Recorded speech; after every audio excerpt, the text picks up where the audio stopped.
Eric Miller is on the Outer Banks where people were ordered to evacuate.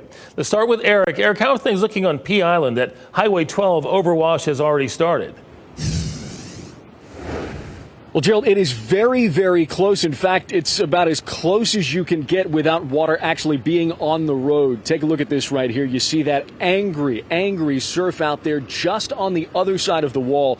Waves are literally washing up the backside at this point, nearly to the top. But at areas that are further south, think places like Buxton, like Hatteras, that don't have this kind of wall, this kind of protection, that water is already rolling into communities.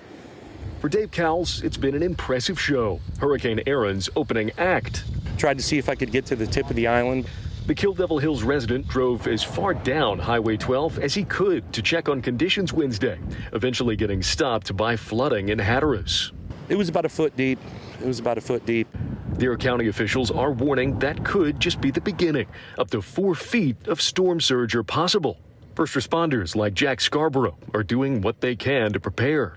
We've upfitted a vehicle for the potential of rescues that might need to be made. Scarborough is leaning on 32 years of experience dealing with storms on this island. But Erin, he says, is something different, making predicting what'll happen in the coming days difficult. With this wave intensity and these wave heights, all we can do is just prepare for the worst and hope for the best.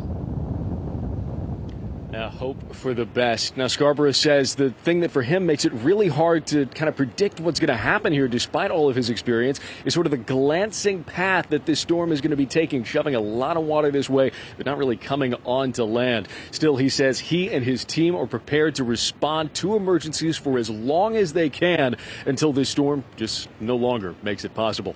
At Pea Island National Wildlife Refuge, Eric Miller, WRAL News.